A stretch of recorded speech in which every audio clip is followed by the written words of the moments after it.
Oke, baik. Semuanya, Assalamualaikum warahmatullahi wabarakatuh. Selamat pagi, teman-teman semua. Waalaikumsalam warahmatullahi wabarakatuh. Waalaikumsalam Selamat pagi. warahmatullahi wabarakatuh. Waalaikumsalam warahmatullahi wabarakatuh. Pagi. Pagi, Oke. Kak. Apa suara saya sudah terdengar dengan jelas? Terdengar jelas. Terdengar jelas. Oke, baik. Sebelumnya perkenalkan saya Naya selaku MC pada kegiatan kita pagi hari ini. Nah, teman-teman semua di sini nih kita juga sudah kedatangan narasumber nih, ada Ibu Indri. Selamat pagi, Ibu. Selamat pagi, Mbak. Oke, baik. Mungkin saya sedikit ya untuk share screen mengenai biodata dari narasumber kita. Oke, boleh Ibu Indri?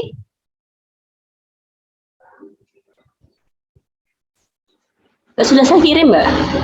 Sudah. Saya bisa Iya, monggo. Oke, baik. Teman-teman, nanti kita ada sesi Kahoot ya. Jadi teman-teman semua diharapkan untuk menyimak nih yang saya berikan atau yang nantinya Ibu Indri berikan. Karena nanti akan berhubungan dengan Kahoot kita. Jadi Kahoot itu nanti seperti kuis ya. Jadi teman-teman nanti bisa berkesempatan mendapatkan door prize. Jadi disimak baik-baik semua penjelasan yang saya berikan dan juga oleh Ibu Indri berikan. Seperti itu. Oke. Nah, ini adalah CV dari narasumber kita. Disimak baik-baik, teman-teman. Nanti ada hubungannya dengan Kahoot kita. Oke. Dr. Apoteker Indri Kusuma Dewi, Sarjana Farmasi Magister of Science. Lahir di Karanganyar 22 Desember 1984. Alamatnya di Tegal Yoso RT 17 RW 6 Klaten Selatan, Klaten, Jawa Tengah. Tempat bekerjanya di jurusan Farmasi Poltekkes Kemenkes Surakarta. Oke, ada riwayat pendidikannya juga, riwayat pekerjaan dan juga prestasinya. Oke, disimak baik-baik, teman-teman. Oke, ada pengalaman organisasinya juga dan juga terdapat moto hidupnya. Oke. Sudah, teman-teman? Sudah ya, oke baik. Nah, itu adalah tadi CV dari narasumber kita. Mungkin agar tidak berlama-lama lagi, bisa kita langsung mulai saja ya, Bu Indri? Oke, bisa Mbak. Oke, baik. Nah, nanti untuk PPT-nya akan ditayangkan oleh Ibu Indri. Seperti itu ya, Bu ya?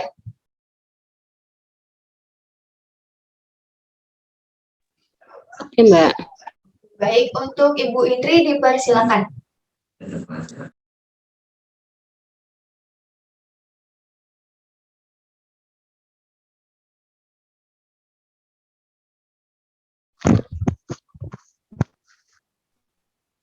Mohon izin, apakah harapan saya sudah terlihat?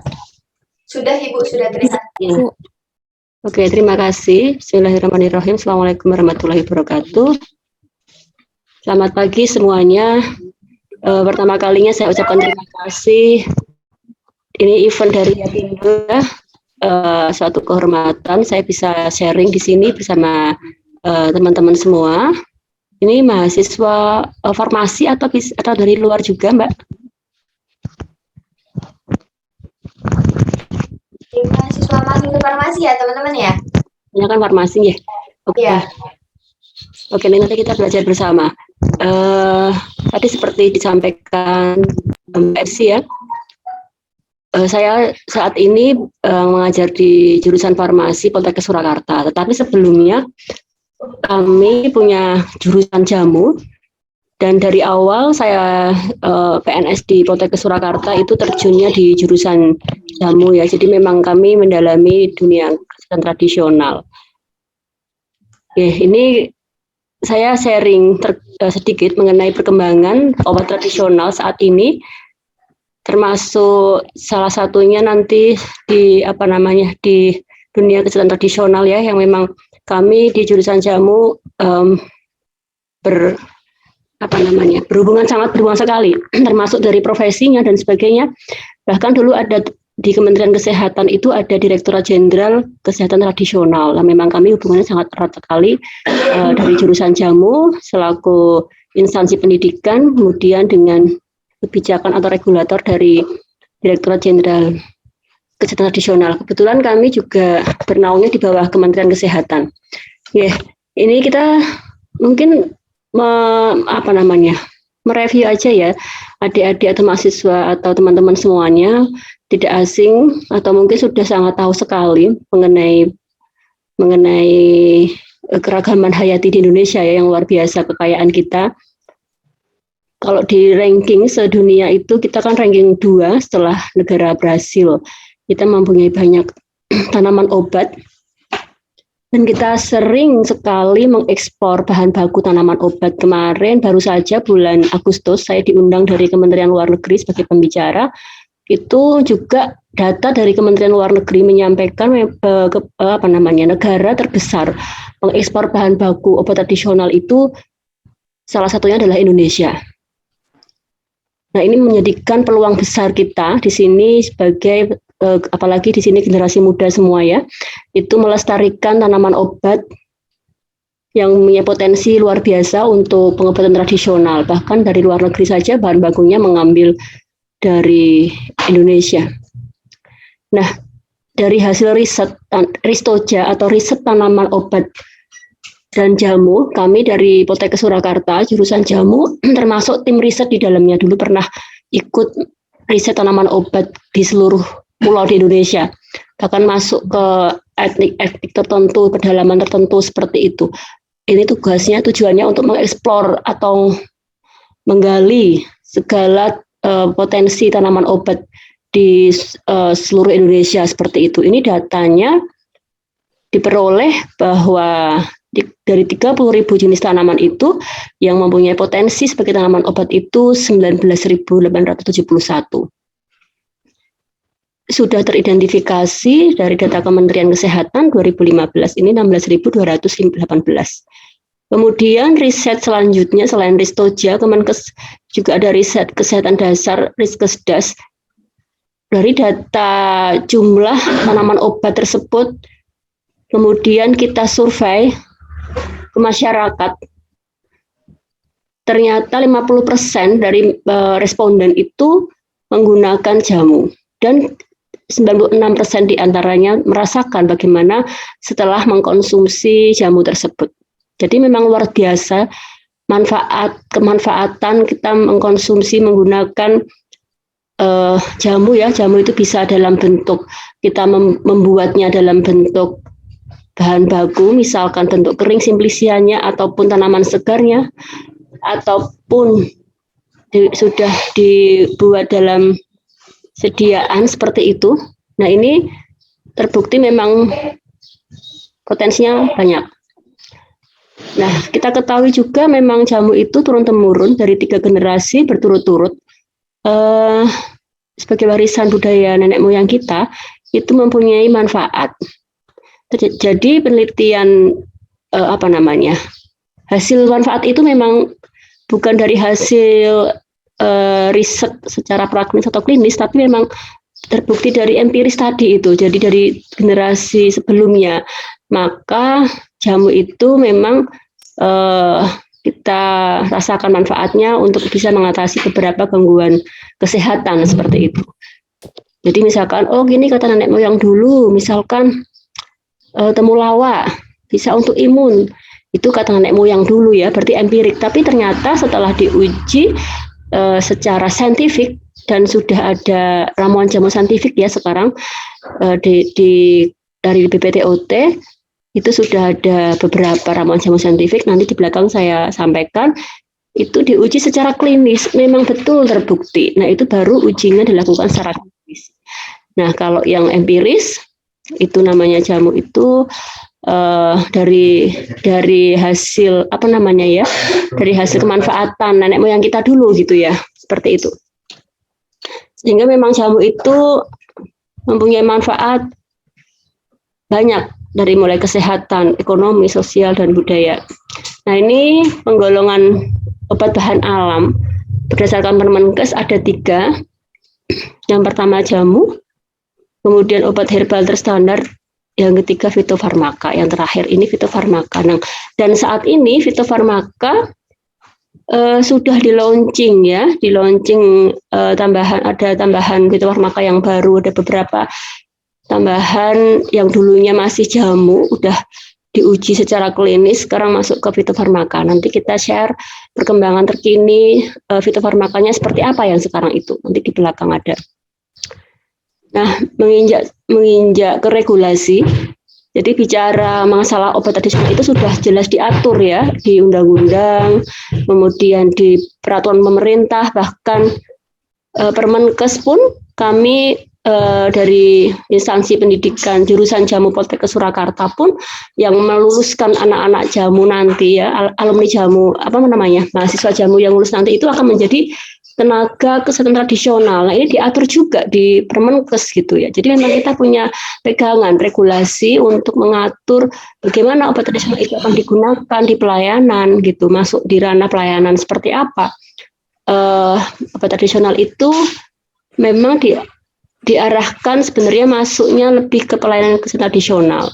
Namun saat ini di rumah sakit ataupun di pelayanan kesehatan konvensional itu belum banyak menggunakan obat tradisional.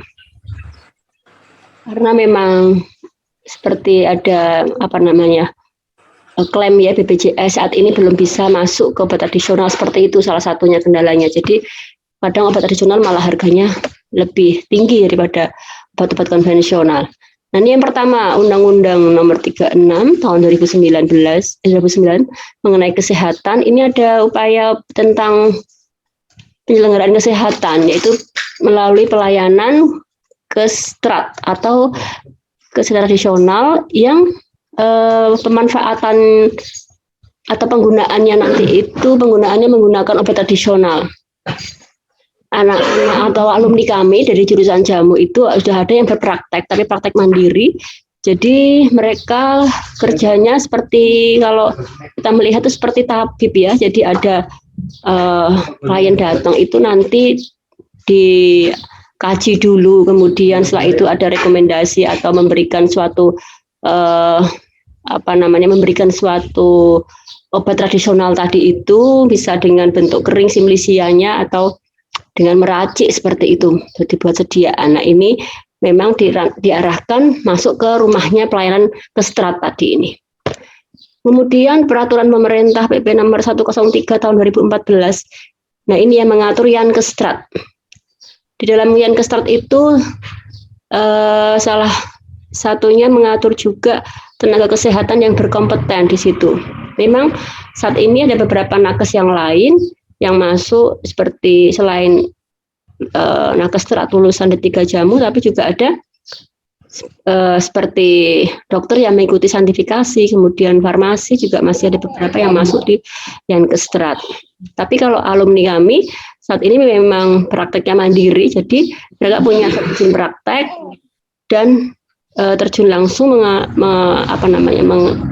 mengatasi gangguan kesehatan secara kestrat seperti itu. Kemudian PP nomor 14 tahun 2015 ini RIP ya, RIPIN, Rencana Induk Pengembangan Industri Nasional, di mana industri farmasi itu merupakan salah satu industri yang di dalamnya adalah obat herbal, ini prioritas di masa depan. Kemudian juga kebijakan ekonomi 9 merupakan stimulus pemerintah untuk mendorong pengembangan industri farmasi, khususnya di industri obat herbal. Nah, yang Inpres yang nomor 6 ini selanjutnya tahun 2016 tentang percepatan pembangunan industri farmasi alat kesehatan menugaskan kepada 13 kementerian untuk meningkatkan daya saing industri farmasi, mendorong penguasaan teknologi dan inovasi dan mempercepat kemandirian bahan baku obat. Nah, ini yang kemarin kami waktu diundang menjadi narasumber di Kemenlu, dari sana menyampaikan juga untuk bahan baku obat tradisional ini akan didorong karena kita sebenarnya mampu ya, punya kemandirian untuk mengangkat bahan baku dari tanaman obat itu sangat berpotensi sekali. Dan Permenkes nomor 17 tahun 2017 mengatur tentang rencana aksi pengembangan industri farmasi, alat kesehatan. Nah, Ini dari Kemenkes itu, yaitu adanya kebijakan obat tradisional Indonesia. Jadi Kotranas atau Singkatan Kotranas ini diatur memang di Peraturan Menteri Kesehatan ya. Tujuannya adalah untuk mendorong pemanfaatan sumber daya alam dan ramuan tradisional secara berkelanjutan, karena tadi memang kita di Indonesia itu mempunyai ladang yang luar biasa, mempunyai sumber yang luar biasa, tanaman obat khususnya, mana tadi peringkatnya memang di dunia kita masuk ranking tertinggi nomor 2 setelah Brazil. Kemudian menjamin pengelolaan potensi alam Indonesia agar memiliki daya saing. Ya harapannya kalau memang akan memiliki daya saing, tentunya bahan baku yang kita dapatkan di Indonesia ini pun itu mempunyai standar ya, diolah itu sesuai dengan standar yang baik, yang bermutu.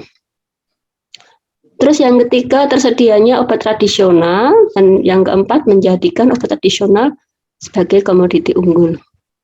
Ya ini jadikan komoditi unggul karena tadi tradisional itu tentunya dengan memanfaatkan bahan bakunya dari tanaman obat di sekitar kita, yang ada di Indonesia ini kan banyak sekali tadi itu ya.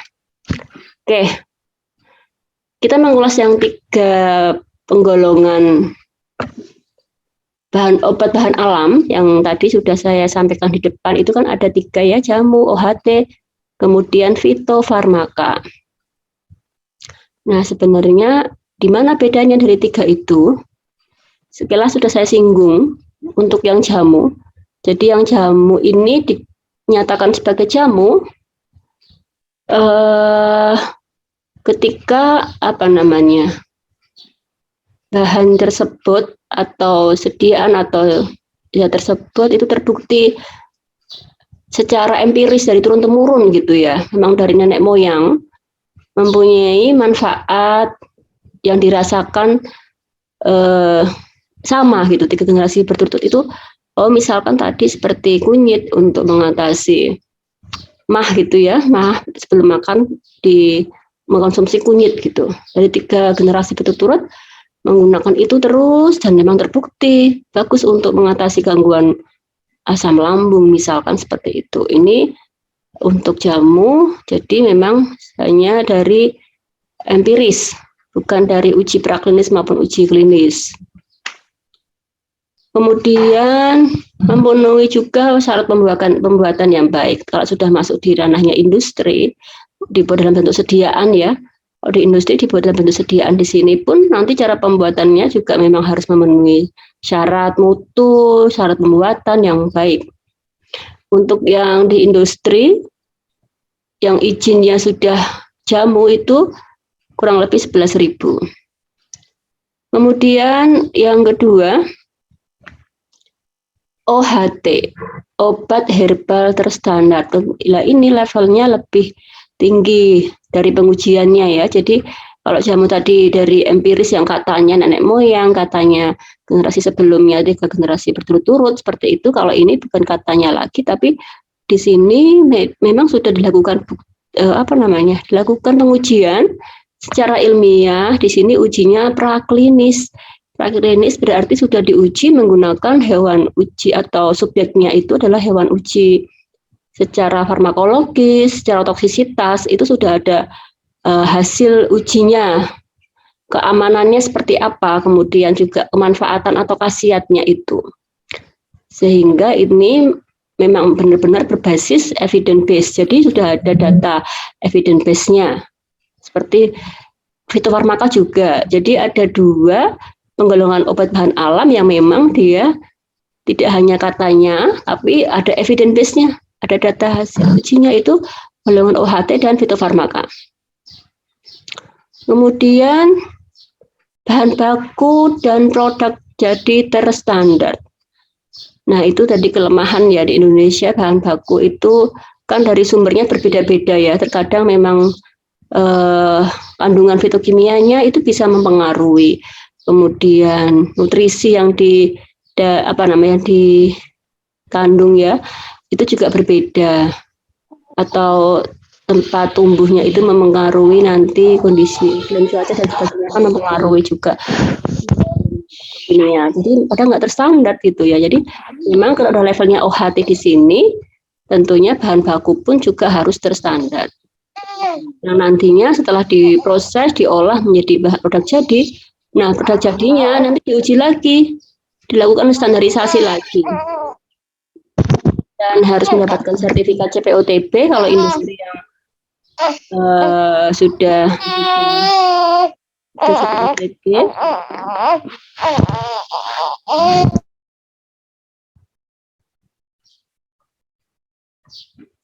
Oke, kemudian memenuhi yang terakhir tadi produk jadi itu yang sudah diformulasi atau diproduksi harus memenuhi syarat mutunya. Jadi tergantung dari bentuk sediaannya. Kalau bentuk sediaannya misalkan kapsul, berarti ya mutu produk kapsulnya dilakukan pengujian sesuai ketentuan untuk kapsul itu seperti apa. Bagaimanakah waktu larutnya, waktu hancurnya, bagaimana keseluruhan bobotnya, dan sebagainya seperti itu. Terus yang ketiga, fitofarmaka. Nah, fitofarmaka kalau dilihat dari pengujiannya udah levelnya lebih tinggi lagi.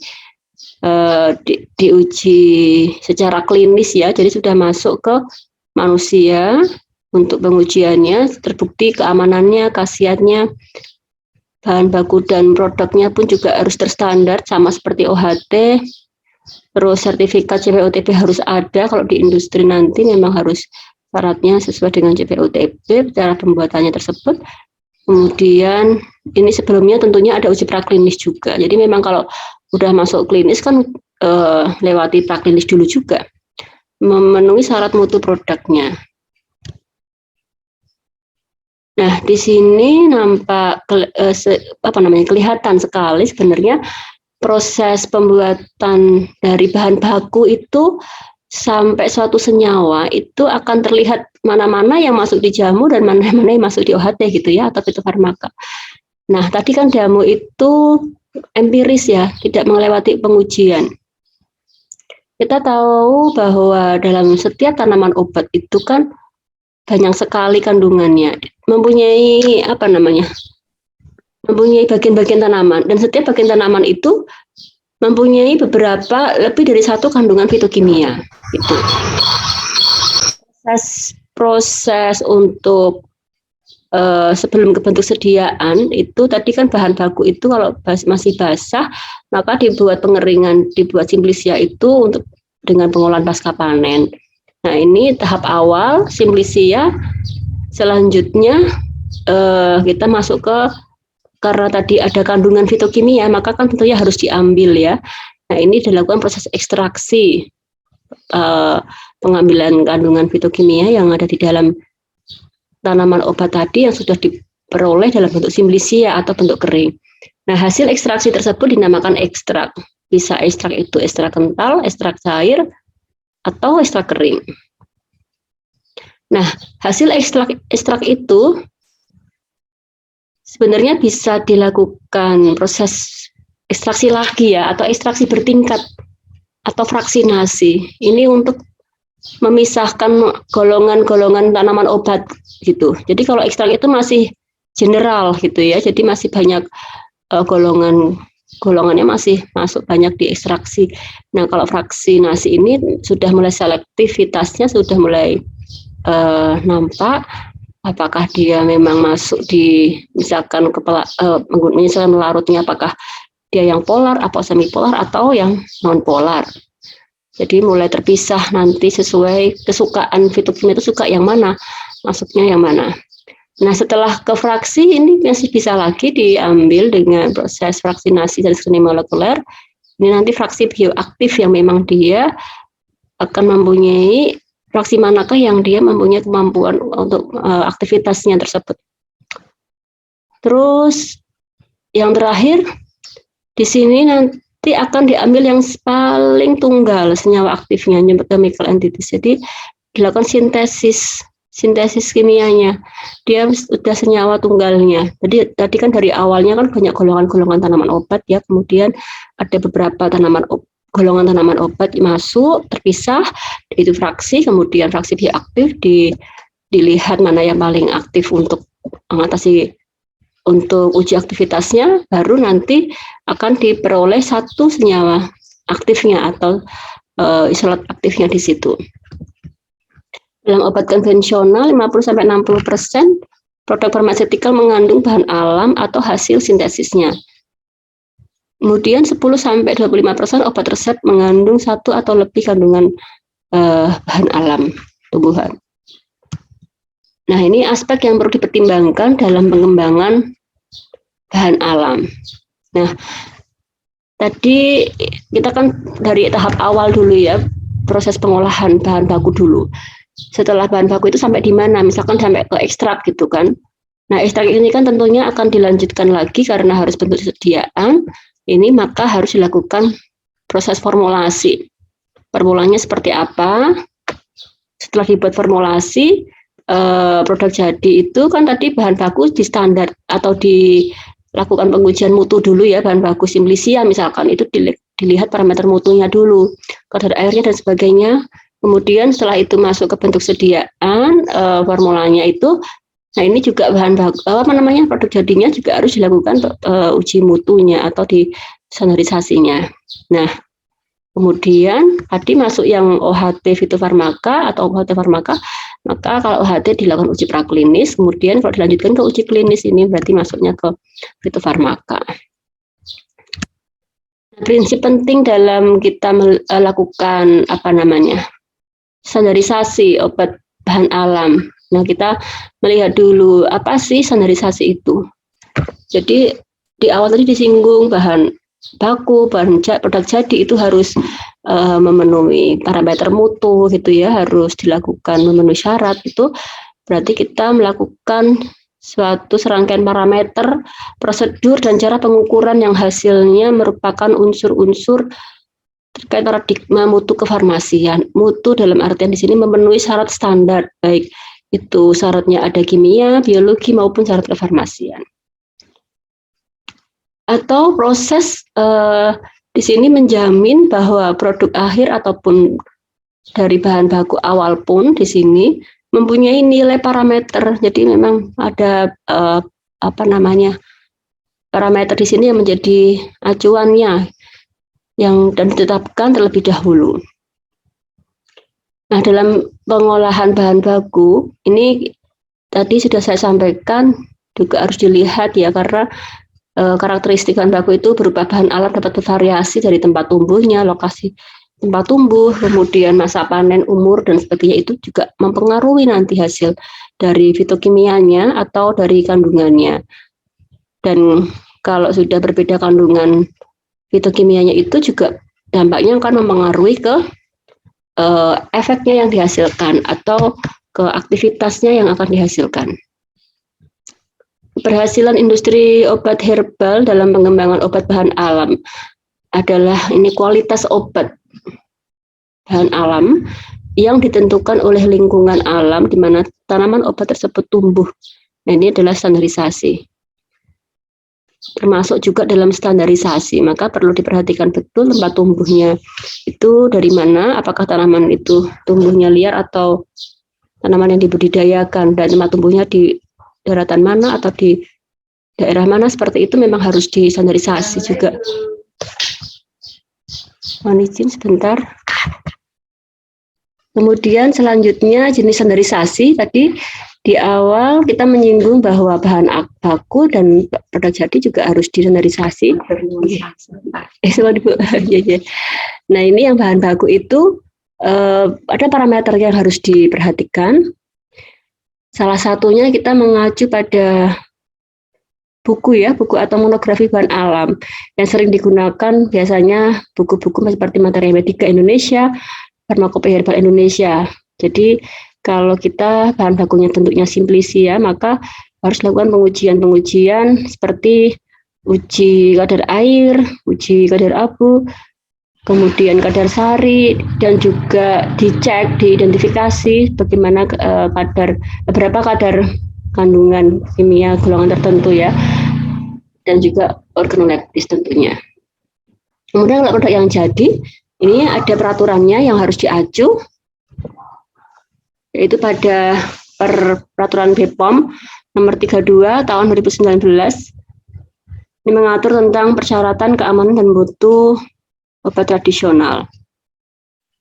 Jadi obat-obat tradisional tadi sebenarnya juga ada beberapa parameter uji fisiknya yang harus dilakukan kalau sudah jadi, kemudian juga kandungannya ya diperhatikan juga apakah setelah diformulasi dari senyawanya ini masih ada atau malah menurun dan sebagainya seperti itu. Nah, ini data pendampingan dari Badan POM saya ambil dari ini kemarin waktu launchingnya dari BPOM saya ambil data ini tentang penelitian obat herbal yang tahapannya diuji klinis. Ini datanya sampai tanggal 23 Mei 2022. Penelitian obat herbal yang uji klinis terkait COVID itu sampai Mei 2022 kemarin ada 11 penelitian, kemudian yang non-COVID dengan pendampingan dari BPOM ini 10 penelitian, yang reguler 16 penelitian. Kemudian yang praklinis lebih sedikit, yang terkait COVID, 4 penelitian, yang non-COVID, dengan penelitian pendampingan dari Satgas Fitofarmaka di sini ada 16 penelitian, 12 penelitian, yang reguler 23 penelitian. Jadi totalnya yang terkait COVID ada 15, yang terkait non-COVID ini lebih banyak, kalau di total ada 81 penelitian. Nah, perkembangan obat tradisional sekarang masuk di sarana pelayanan kesehatan. Jadi kalau tadi bicara jamu itu empiris, nah di Permenkes ini nomor 3 Menkes per 1 2010 itu ada pembuktian ilmiah jamu, jadi diuji secara saintifik dengan berbasisnya pelayanan ya, jadi diteliti dengan basis pelayanan, yaitu dinamakan saintifikasi jamu. Nah, sudah ada beberapa ramuan saintifikasi jamu yang ditetapkan oleh Kementerian Kesehatan yang dilakukan oleh tim dari BPTOT. Mereka di sana ada hortus medicusnya, jadi memang ramuan jamu tersebut dilakukan pengamatan penelitian dengan memberikan klien dengan di pelayanan ya, di fasilitas pelayanan hortus medicus tersebut. Tujuannya memberikan landasan ilmiah atau evidence base terhadap ramuan jamu melalui penelitian yang dilakukan di sarana pelayanan kesehatan.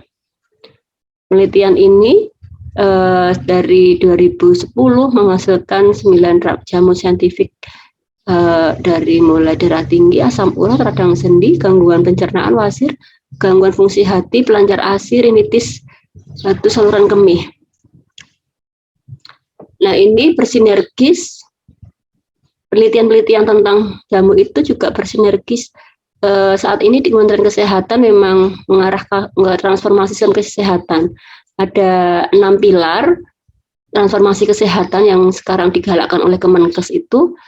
Ada 6 ya, 1 transformasi pelayanan primer, 2 pelayanan rujukan, kemudian sistem ketahanan kesehatan, sistem pembiayaan kesehatan, SDM kesehatan, dan lebih kesehatan. Tentunya dengan penelitian obat tradisional ini mendukung dari programnya Kemenkes transformasi sistem kesehatan.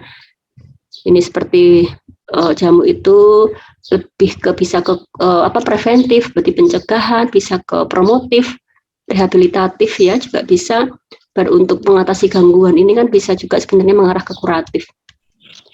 Kemudian yang sekarang ini ya baru di launching baru aja ya beberapa bulan yang lalu, sepertinya Juli atau kapan itu, yaitu ada launching Fitofarmaka ya dari BPOM. Ini saya ambil materinya dari BPOM. Ini menjadi fokus utama dalam produk natural. Memang lebih di Fitofarmaka itu kan lebih levelnya pengujiannya kan dari secara klinis ya, maka ini memang lebih didorong untuk produk nanti itu ke arahnya ke Fitofarmaka seperti itu. Jadi memang ujinya sudah jelas sampai ke uji klinis. Dan bahan baku sama produknya pun juga telah distandarisasi. Ini beberapa therapeutic area yang akan dikembangkan, kemudian juga yang ada yang belum dikembangkan dan sudah diproduksi. Yang sudah diproduksi ini ada 6 ya, ada 6 therapeutic areanya.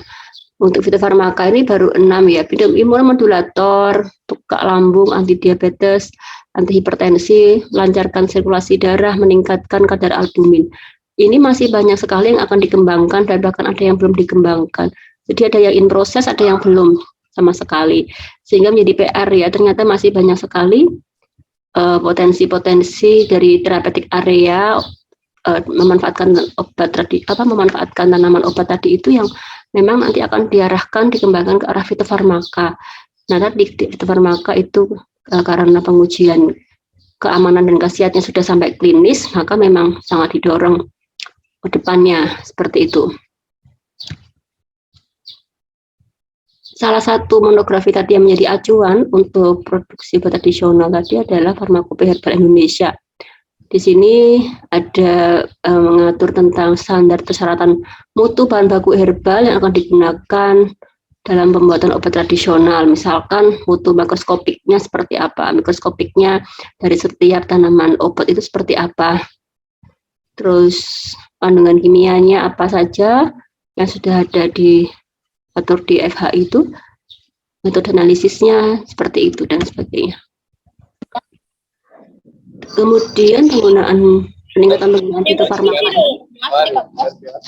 sudah diatur dalam beberapa regulasi yang saat ini sudah launching ya, sudah launching beberapa kemarin tambahan fitofarmaka, akan melakukan penyusunan juga formularium fitofarmaka. Nah, ini isinya daftar sediaan fitofarmaka yang dapat digunakan di fasilitas pelayanan kesehatan Fasiankes. Ini yang sebelum-sebelumnya dari mulai Permenkes 2001 nomor 21 tahun 2016, ini penggunaan dana kapitasi CKN untuk jasa pelayanan kesehatan dan dukungan biaya operasional. Nah, ini upaya-upaya untuk penggunaan obat tradisional memang sebenarnya sudah diatur ya. Nah, di pasal 5 dan ayat 6 ini dalam hal obat dan bahan medis habis paket yang dibutuhkan tidak tercantum dalam formulir nasional dapat menggunakan obat lain termasuk obat tradisional. Tapi berarti kan ini belum bisa diklaim CKN. Nanti kedepannya untuk peningkatannya maka perlunya fasilitasi dari pemerintah untuk bisa diklaim ke CKN ya. Nah, penyusunan formularium fitofarmaka tujuannya untuk mendapatkan fitofarmaka yang terpilih, meningkatkan utilisasi atau tingkat pemanfaatan fitofarmaka.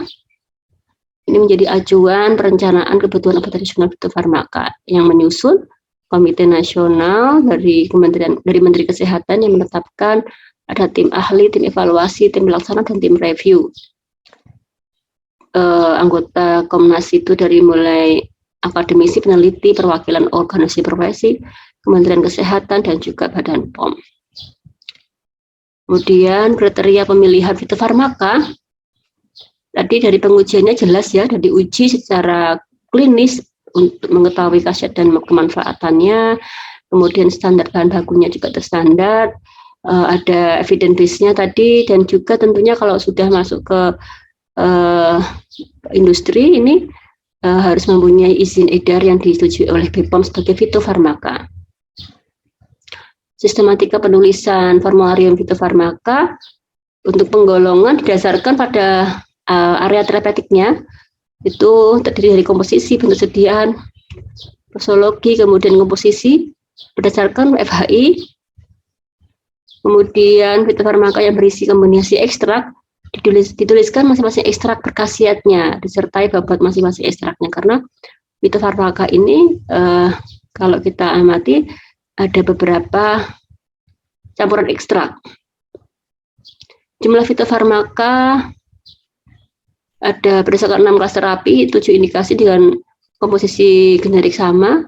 Kemudian penggolongan kelas terapi ini berdasarkan 5 kelas terapi, 5 indikasi dengan komposisi generik yang sama karena adanya kendala ketersediaan bahan baku. Terus 5 item fitofarmaka. Nah, kelemahan dan kekuatan obat tradisional saat ini yang memang terus sebenarnya diangkat oleh pemerintah ya untuk memanfaatkan bahan lokal, khususnya kita memang didukung tadi potensi bahan baku yang luar biasa itu ya, tapi ternyata masih ada beberapa kelemahan-kelemahan. Yang pertama untuk sumber daya alam tadi kita lihat mempunyai ranking tertinggi sedunia nomor 2. Tapi tadi standar mutunya ya yang ini yang kadang belum sesuai. Kemudian belum transformasi untuk mendapatkan nilai tambah. Terus CKN ya belum sepertinya belum masuk ke ranah klaim CKN untuk obat tradisional. Untuk pasar hasil dari Riskesdas ini sebenarnya sudah banyak menggunakan jamu dan manfaatnya. Dan juga banyak banget ya bahan baku yang diekspor ke luar negeri dan memang juga kita saat ini trennya sangat lagi booming back to nature itu. Kemudian strategi pengembangan obat tradisional, ini permasalahannya peningkatan ketersediaan bahan baku yang terstandar tadi itu harus ditingkatkan sesuai dengan syarat mutunya, membangun networking, meningkatkan penelitian dan inovasi, integrasikan obat tradisional masuk ke ranahnya Yankes ya. Kemudian daya saing juga ini harus kompetitif, meningkatkan daya saing tersebut tentunya diikuti dengan kualitasnya. Terus, pengembangan laboratorium bersertifikasi ini untuk bahan baku obat tradisional. Karena masih sangat sulit sekali mendapatkan lab yang menghasilkan sertifikasi untuk bahan baku obat tradisional. Kemudian fasilitasi Kemenkes dalam mengembangkan obat tradisional dan bahan baku tentunya memang harus didukung oleh Kementerian Kesehatan. Fasilitasi dari mulai pengembangan bahan baku itu tadi ya lab sertifikasi, pembinaan industri, pembinaan pelaku usaha, kemudian juga harus standar mutunya diikuti. Ini pengembangan bahan baku tradisional sampai tahun 2025. Kemudian permasalahan yang dalam identifikasi temuan obat, ini terbatasnya jumlah masyarakat lokal yang mengenal dan mengerti keragaman tumbuhan. Padahal di lingkungan kita itu banyak sekali rumput aja bermanfaat ya, seperti kadang yang di sekitar pekarangan seperti meniran ya, itu kalau kita nggak tahu, masyarakat nggak tahu itu dicabuti, padahal meniran itu bagus untuk sistem imun seperti itu. Terus terbatasnya juga buku rujukan dan panduan untuk identifikasi tumbuhan. Yang selanjutnya terbatasnya jumlah institusi yang mempunyai otoritas dan fasilitas untuk identifikasi tumbuhan, serta terbatasnya jumlah ahli taksonomi yang dapat mengidentifikasi secara ilmiah jenis tumbuhan dalam jumlah besar. Bentuk sediaan obat herbal yang terdaftar dari Badan POM ini dari mulai Januari sampai Maret 2017, paling banyak kapsul, diikuti nanti yang kedua itu cair, yang ketiga serbuk, yang tiga besarnya itu kapsul. Itu yang bisa kami sampaikan. Ini sharing aja nih, belajar bersama. Mungkin itu dulu Mbak MC, nanti ada salah kurangnya mohon maaf, ada masukan kami persilahkan. Terima kasih. Sekian, wassalamualaikum warahmatullahi wabarakatuh. Oke, baik. Mungkin dari teman-teman ada yang ingin ditanyakan? Boleh kita buka sedikit sesi tanya jawab ya Bu ya? Oke, baik, silakan teman-teman. Mungkin ada yang masih bingung nih atau ada yang ingin tanyakan, silakan.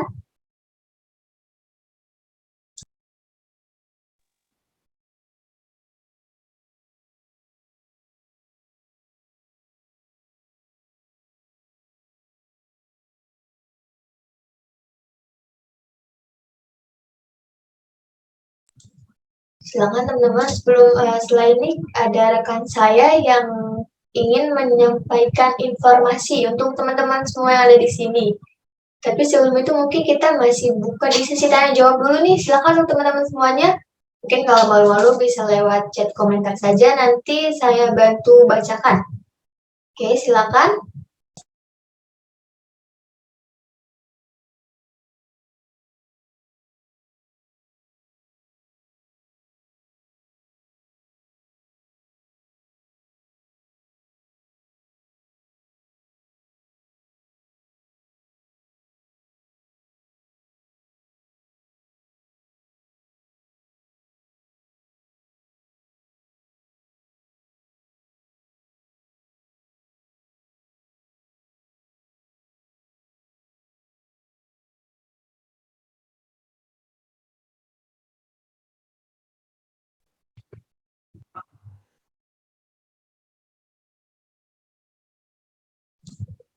Tidak ada nih untuk pertanyaan dari teman-teman atau mungkin dari Ibu Indri, apakah ada tambahan lagi untuk teman-teman semuanya? Hanya berharap untuk ini ya, anak-anak generasi muda ini untuk terus melestarikan obat tradisional, jamu ya khususnya. Jangan lupa jadikan jamu itu sebagai gaya hidup masa kini gitu. Jadi kita upayakan untuk pencegahan penyakit itu dengan mengkonsumsi tadi ya jamu seperti itu. Oke, ada pertanyaan Ibu lewat chat komentar, mungkin bisa saya bantu bacakan ya? Ya, silakan. Izin bertanya Bu, untuk antar 3 obat jamu itu, OHT dan fitofarmaka yang baik untuk dikembangkan di Indonesia? Seperti itu Bu, untuk pertanyaan yang pertama. Ya, tadi sudah dijelaskan, ada 3 itu, karena potensinya mereka itu masing-masing dari 3 itu pengujiannya berbeda-beda, dan saat ini pemerintah lebih mendorong ke fitofarmaka ya, sudah saya jelaskan tadi, kenapa? Karena fitofarmaka memang di sini pengujiannya kan sudah levelnya sudah sampai uji klinis, jadi memang sudah terbukti jelas gitu ya, keamanannya, khasiatnya, seperti itu. Maka memang fitofarmaka yang saat ini lagi didorong ya, didorong oleh pemerintah.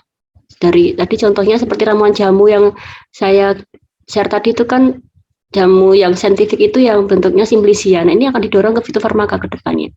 Seperti itu. Oke, untuk pertanyaan yang kedua nih Bu, izin bertanya, apakah ada obat herbal yang subtif sebagai anti kanker? Apakah efektivitasnya lama ya Bu? Dan adakah rasionalisasi dari obat herbal tersebut? Oke. Ya, obat kanker itu dari kimia aja saat ini belum ditemukan ya Mbak ya. Jadi apalagi dari obat tradisional, tetapi memang sifatnya kita memanfaatkan obat tradisional itu dalam upaya untuk promotif, apalagi untuk yang kasusnya kanker ya, untuk promotif setidaknya menekan pertumbuhannya seperti itu. Nah, yang saat ini biasanya sering dipakai itu seperti kalau di di pasien kestrat ya, kalau saya mengamati beberapa teman-teman yang praktek di situ itu seringnya itu memanfaatkan dari golongan itu, dari tanaman temulawak sama kunyit itu kalau dikombinasikan memang dia dalam upaya untuk promotif. Nah, untuk menekan ke kansernya, kalau obat-obat herbal ini bukan untuk kuratifnya ya, tapi lebih ke promotif, rehabilitatif seperti itu ya. Jadi itu bisa menggunakan seperti gladi tikus, kunyit putih itu yang berpotensi bagus sebenarnya biasanya untuk kasus gangguan tumor, kanker gitu. Kalau lihat efektivitasnya yang namanya obat herbal memang relatif lebih lama, tidak seperti obat-obat kimiawi gitu ya. Jadi berapa lamanya itu belum ada penelitian waktu dan pastinya gitu kan belum tentu, tergantung juga kondisi kliennya seperti itu. Mungkin itu sih Mbak. Oke, baik. Ada satu lagi nih Bu, izin bertanya, jelaskan bagaimana penggunaan bahan kimia obat pada obat tradisional atau jamu dan bahaya obat tradisional atau jamu yang mengandung bahan kimia obat. Seperti itu Ibu. Yeah. Ini maksudnya saya suruh ini ya, bagaimana penggunaan efeknya gitu ya, atau gimana itu? Ya, mungkin untuk yang pertanyaan tadi yang saya bacakan bisa di open mic-nya. Atau mungkin dampaknya seperti itu ya? Mungkin seperti itu kalau saya nangkap ya. Iya. Iya ya, kalau kita lihat memang BKO itu kan masuk yang dilarang ya dalam penggunaan obat tradisional. Nah, itu ada bahan kimia. Bahan kimia itu maksudnya bahan kimia yang memang dia berkhasiat untuk mengatasi gangguan pengobatan tertentu, bukan bahan kimia seperti maksudnya yang bukan untuk pengobatan, tapi ini bahan kimia untuk obat gitu. Nah itu dicampur dengan obat tradisional. Dampaknya seperti yang sering kita lihat kasus-kasus itu kan memang tentunya mempengaruhi kondisi dalam tubuh ya, fungsi tubuh, fungsi organ dalam tubuh dan sebagainya. Seperti kasus gagal ginjal. Terkadang ada yang menggunakan jamu langsung percaya cespleng gitu. Nah, akhirnya terus-menerus menggunakan. Nah, tiba-tiba tidak kerasa dampaknya ginjalnya rusak dan sebagainya. Nah, ini perlu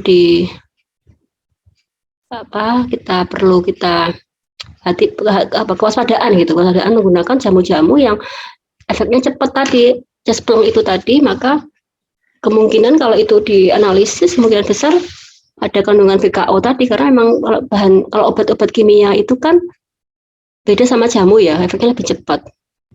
Apalagi dicampur ini gitu, makanya akan mempengaruhi gangguan pada organ di tubuh kita. Nah itu makanya kita harus hati-hati dalam memilih obat tradisional. Dan perlu melihat di BPOM, klik BPOM, itu nanti dilihat aja mereknya apa, seperti itu. Saya seringnya kayak gitu. Kalau mau melihat ini, saya cek dulu di BPOM adakah izinnya. Kan sering ya di sosmed, di Topet atau di marketplace itu jamu-jamu yang katanya bagus untuk A, B, C dan sebagainya itu, makanya harus dicek betul lewati BPOM, klik BPOM itu. Seperti itu. Oke, baik. Masih ada beberapa pertanyaan lagi nih, Bu. Boleh saya bacakan kembali? Monggo. Oke, izin bertanya, Bu. Untuk konsumsi jamu sendiri, apakah aman untuk dikonsumsi setiap hari?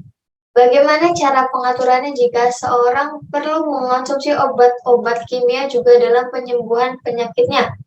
Saya juga pernah mendengar bahwa dalam jamu terdapat banyak kandungan senyawa kimia yang berkemungkinan dapat memberikan efek sinergis dan antagonis. Bagaimana menurut Ibu terkait hal tersebut? Itu. Oke.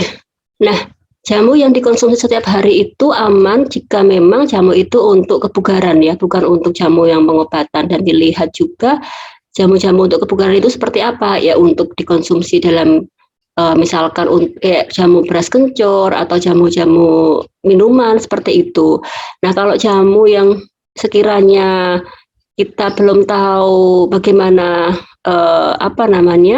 secara empirisnya atau pengujiannya belum tahu, itu juga perlu kehati-hatian. Ada memang jamu yang atau obat tradisional yang dari tanaman obat tadi itu ya, itu ada yang sifatnya toksik. Jadi ada dosis maksimal yang harus diperhatikan. Kemarin baru aja saya ikut seminarnya dari UGM ya, Pak Joko Santoso itu. Jadi tidak semua jamu itu tanaman obat itu pasti aman gitu, karena ada beberapa yang memang perlu kehati-hatian dalam penggunaannya. Tapi kalau untuk jamu-jamu yang kebugaran, yang diminum untuk kebugaran, wellness itu ya, itu masih termasuk relatif aman untuk preventifnya. Terus apa lagi tadi? Efeknya memang betul tadi ada tanaman obat atau fitokimia yang efeknya sinergis dan antagonis. Itu interaksi obat tradisional. Ada yang berkebalikan, misalkan misalkan aja kayak kandungan teh sama kopi gitu ya, sama-sama ada kandungan kafeinnya, tapi bersifatnya antagonis gitu ya. Kalau dari kopi ini kafeinnya tinggi. Nah, kalau yang meningkatkan tekanan darah, bisa meningkatkan tekanan darah, maksud saya kafein itu bisa menstimulus gitu ya. Nah, kalau yang kafein pada teh itu ditutupi oleh kandungan katekinnya gitu, jadi nggak kelihatan, stimulansianya nggak kelihatan untuk pada teh. Itu berarti kan antagonis. Ada yang sinergis seperti tadi yang saya sampaikan, temulawak dan kunyit itu bersifat sinergis. Sifatnya kalau keduanya dikonsumsi bersamaan, itu imunnya malah semakin bagus gitu. Yang kunyitnya kandungan kurkuminnya untuk antiinflamasi, yang temulawaknya di situ kurkuminoidnya, untuk hepatoprotektor, imunomodulator itu juga sama-sama menguatkan gitu ya, seperti itu. Oke, baik. Masih banyak nih Bu pertanyaan. Saya langsung bacakan saja Ibu ya. Iya. Oke, izin bertanya Ibu, kenapa sampai sekarang tanaman ganjil masih belum dilegalitaskan pemakaiannya secara luas untuk terapi dalam medis? Apakah masih kurang efektif bagi tubuh? Seperti itu. Iya, kalau masalah tanaman ganja ini saya nggak berani menjawab ya. Ada yang lebih pakarnya, ada Prof. Yulis yang ahli farmakologis ya. Kebetulan saya bukan orang farmakologis, kalau saya lebih ke bahan alam. Mungkin nanti akan bisa dikonsultasikan ke yang ahlinya farmakologis. Seperti itu. Kalau yang ganja saya belum berani menjawab. Oke, baik. Seperti itu Bu. Oke, ada lagi nih. Bertanya, mengapa banyak orang yang memilih sistem medis alternatif sebagai sumber pengobatan dibandingkan dengan sistem medis modern? Iya, karena banyak orang yang mungkin beranggapan tadi Mbak, bahwa obat alam itu lebih aman gitu ya. Padahal terkadang juga kita tadi harus hati-hati dalam penggunaannya, tadi interaksinya dan sebagainya di sini. Sehingga kadang ada kepercayaan terhadap medis yang modern, maka masyarakat lebih menyukai yang alternatif, yang lebih aman, dan kemudian juga tidak melalui proses perlakuan atau intervensi dokter seperti misalkan di operasi dan sebagainya, mungkin seperti itu ya, menghindari hal-hal yang seperti itu. Jadi masyarakat mungkin lebih itu, dan juga masyarakat sendiri kadang lebih prefer atau lebih nyaman ketika memang dia menggunakan pengobatan obat tradisional. Jadi contohnya misalkan masyarakat atau pasien yang di sini sudah terbiasa dia menggunakan obat bahan alam untuk kesehariannya gitu ya. Jadi dia melihat di dalam tubuhnya secara komplementer, dari mulai mungkin pengobatan itu tradisional kan tidak hanya menggunakan ramuan jamu, tapi komplementer dari psikologisnya, dari main pikirannya, itu makanya semua lebih bersinergis gitu. Jadi biopsikokulturalnya itu dapat semuanya. Kalau dengan alternatif kan biasanya tidak hanya fokus ke obatnya, sakitnya apa sih, obatnya apa gitu ya, kalau medis itu gitu. Tapi kalau alternatif pengobatan tradisional ini saya luruskan ya, kalau saya lebih senangnya ke strat, karena di undang-undang jelas pelayanan tradisional itu lebih komplementer, lebih holistik gitu. Jadi pengobatannya masyarakat dapat sentuhan secara psikologisnya juga dan sebagainya, seperti itu. Oke, baik, kita lanjut ya Bu ya untuk pertanyaan selanjutnya. Sampai jam berapa ya Mbak? Oke, masih ada sampai 12.00 Bu, sampai 2 jam waktu kita. Iya, untuk pertanyaannya sampai jam berapa? Oke, mungkin ini masih ada 3 lagi, mungkin setelah itu sudah Bu ya untuk kita stop diskusinya.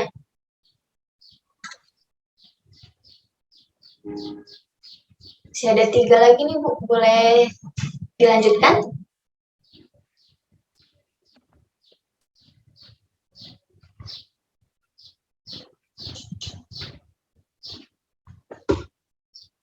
Tinggi, monggo. Oke, saya izin bertanya Bu, saya pernah mendengar dan membaca banyak khasiat dari kunyit pada luka yang ditempelkan langsung. Saat ini perkembangan penelitiannya bagaimana Bu soal kunyit dengan khasiatnya sebagai penyembuh luka? Gitu. Iya, kunyit banyak juga dipakai untuk jadi topikal. Jadi bisa, karena memang kunyit kan ada kandungan kurkuminoidnya ya. Kurkuminoid itu bagus kalau untuk luar, inflamasinya, untuk peradangan itu bagus. Jadi ada juga beberapa jurnal yang menguji kunyit ini untuk antibakteri, untuk antiinflamasi, itu banyak sekali di sini karena kandungan kurkuminoidnya itu seperti itu. Tapi paling bagus binahong sebenarnya. Kalau untuk mempercepat luka itu binahong. Kalau itu lebih ke antibakterinya. Kalau untuk kulit.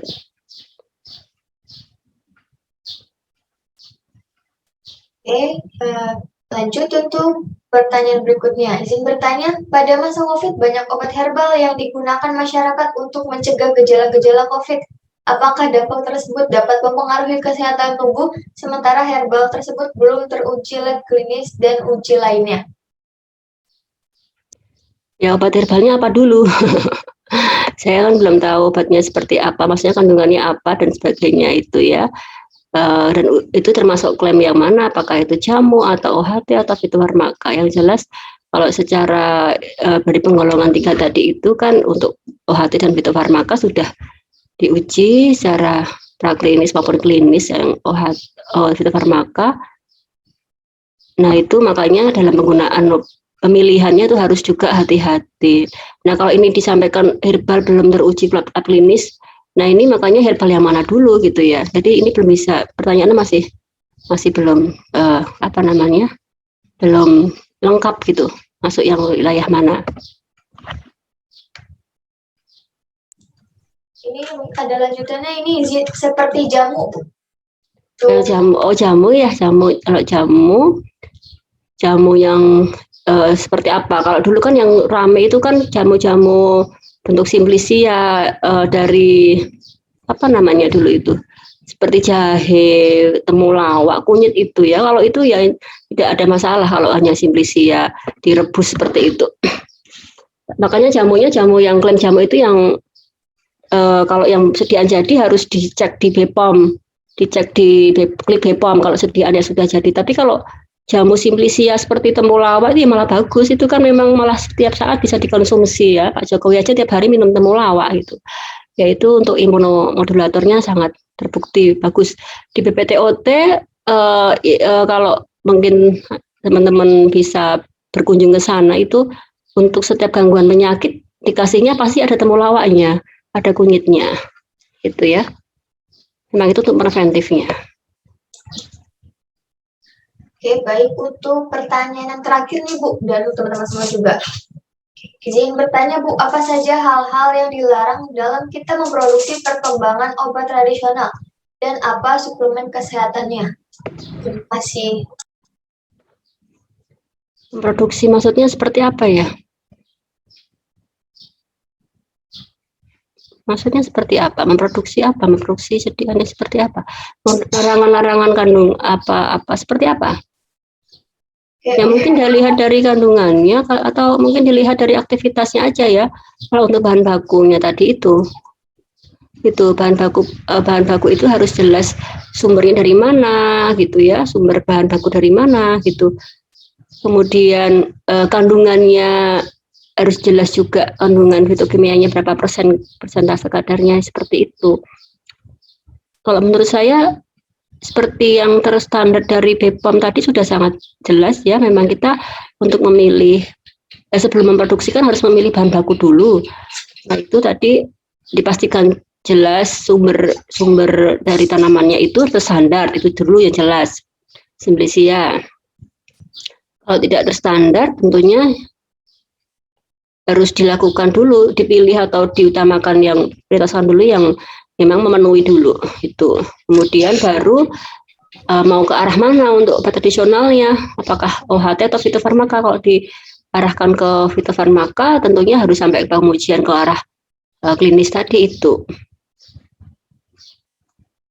Ini saya kurang sih paham maksudnya dalam hal produksinya di industri atau seperti apa ya. Kalau di industri mungkin lebih general lagi nanti pembahasannya ya di industri, dan itu biasanya udah ke aplikatif ya kalau di industri.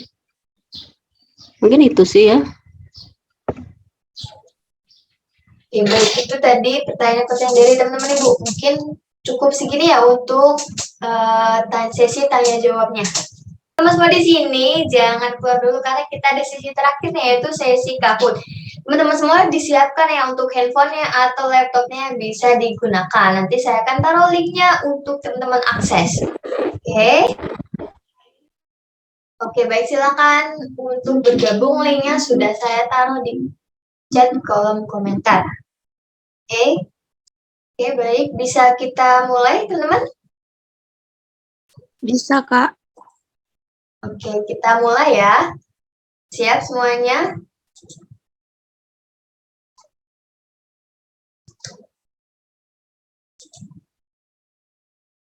Untuk soal yang pertama, silakan.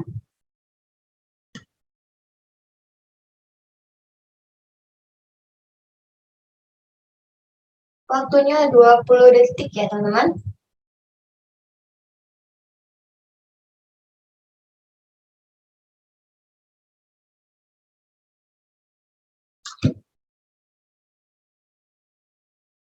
Oke, baik. Ini untuk soal yang pertama. Kita next untuk soal yang kedua. Untuk yang pertama, dimenangkan oleh Kasma Ilham. Oke, jangan berkecil hati teman-teman. Masih ada soal berikutnya.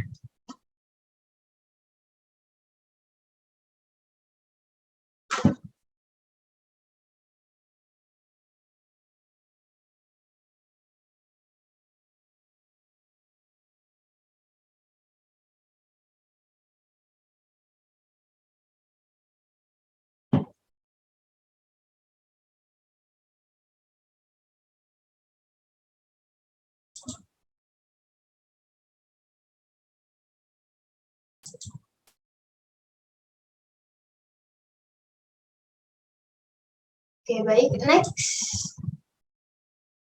Oke, dibalap oleh Belinda. Oke, tenang teman-teman. Masih ada soal selanjutnya.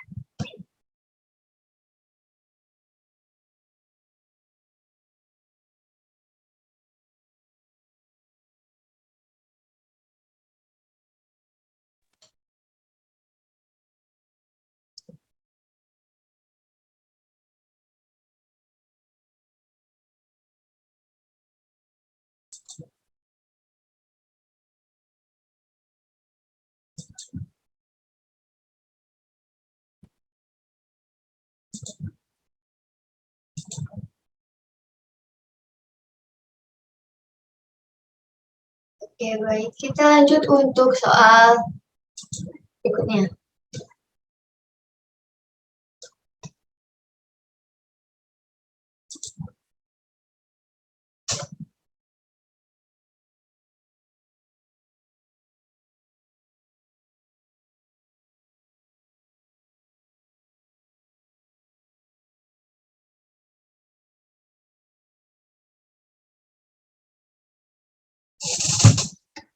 Oke, kita next. Oke, masih bertahan untuk posisi pertama. Lanjut.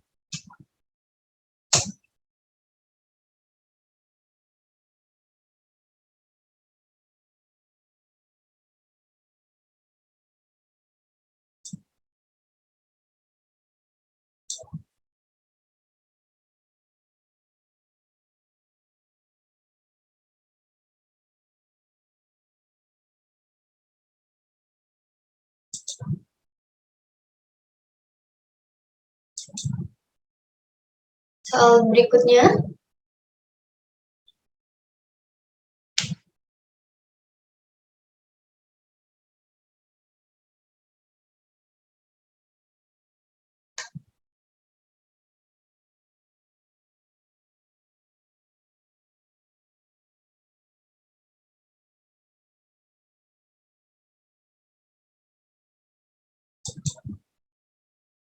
Oke, baik. Siapa nih pemenang untuk Kahoot kali ini? Silakan untuk nanti yang di posisi pertama bisa di screenshot untuk bukti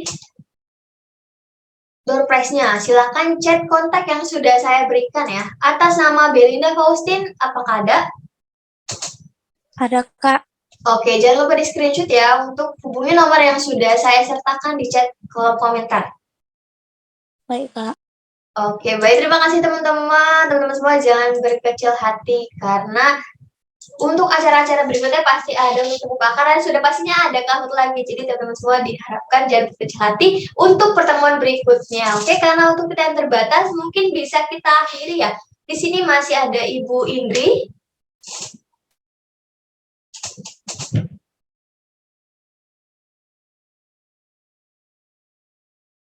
Oke, apakah Ibu Indri masih ada?